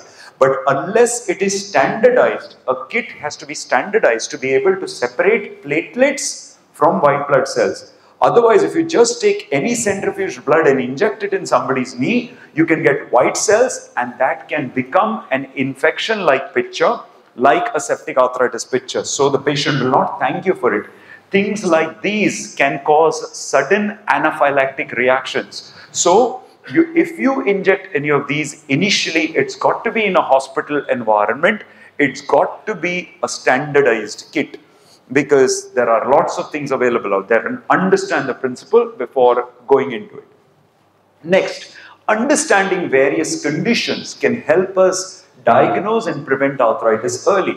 Now, this is a chap who had an injury to the knee, a very young man, 40-year-old man, who was wearing that kneecap. As a knee surgeon, I think that kneecap is work of the devil.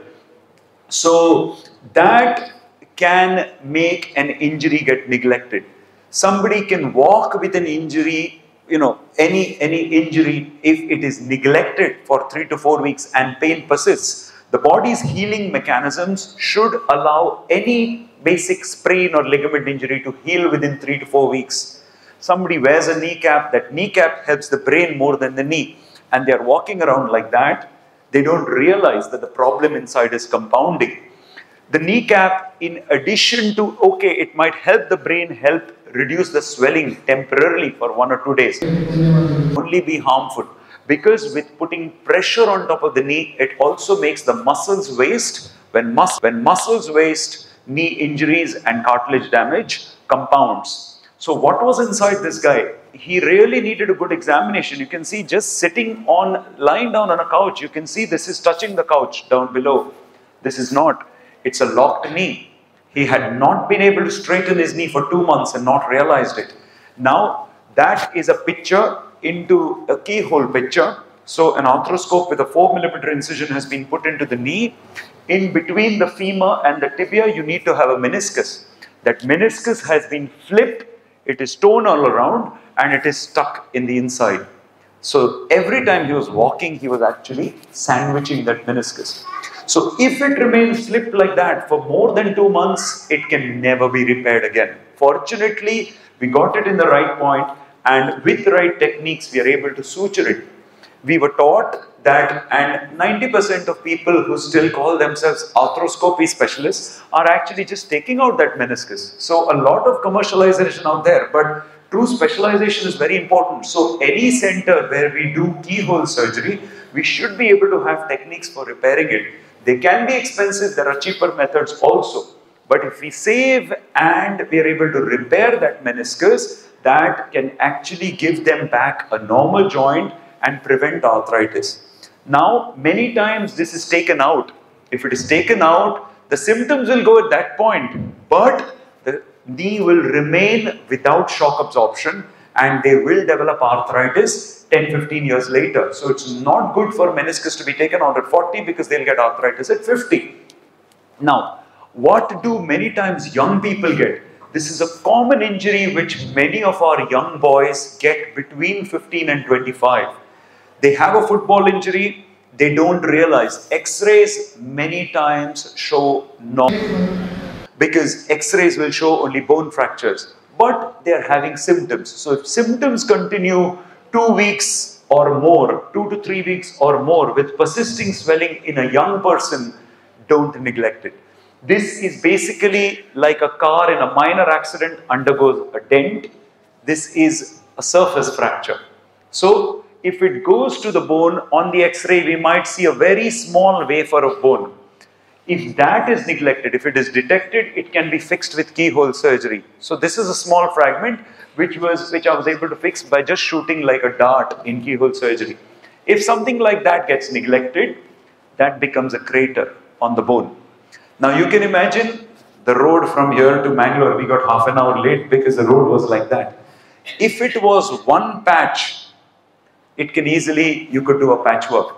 But if the road is like that, you can't do patchwork on the road. You have to make the whole road again. So if cartilage goes in a small area like this because of an injury, that is like a cartilage ulcer. If the rest of the cartilage is fine in somebody who is 35, 40 and younger, we can do stem cells in this kind of case. What we do is stem cells, by the word stem cells, are not legal. That is just experimental. What we do is we take bone marrow, there's a specific method described, we centrifuge bone marrow, get the stem cells or rather the precursor cells from the marrow, and there is a technique arthroscopically by using glue, we put the stem cells in that area, make sure they don't spread around the rest of the joint, and that helps regenerate cartilage. We can extend it further. Here is a young girl who had, due to cancer treatment, a lot of steroid with parts of the bone undergoing osteonecrosis. Small incision, you can see a big hole where the cartilage is gone, but the rest of the cartilage is normal. What have I been able to do? I've gone to the area on the side of the knee where the joint is not weight bearing. We can take parts of cartilage from there, and in the next picture you'll see there are ways we do along with the cartilage pieces. I've done some patchwork along with the bone marrow. There is a specific way, like I said, we mix with fibrin glue. We have done this patchwork, and around that we have, with the fibrin glue, used those stem cells. So we have covered that whole area with cartilage forming tissue. This is called biological knee replacement. In the right indications, that was a 15-year-old girl, we managed to take care of that defect because within 5 to 10 years she would have become badly arthritic at 25. This is the way we were able to grow cartilage and make her walk normally. So all these techniques are there. That is the end. This is cartilage from the non-articular area over here where we can expand it, and covered it with a patchwork-like piece, and the remaining part we used the stem cell gel. So things like that are possible in the right way. We have actually been the first center in India to got recognition by International Cartilage Regeneration Society when we set up as a center of excellence. So stem cells are basically what we are using it. We can use it to regenerate cartilage, we can use it to regenerate bone, we can use them to regenerate any tissue depending on where the situation, but they've got to be used in the right area, in the right way, not just inject them anywhere as advertised. So those are various techniques known. Now, this is a case of stem cells being used in the hip. You can see a lot of people post-COVID, particularly, we are seeing young doctors and many other people getting these. You've all heard of hip AVN.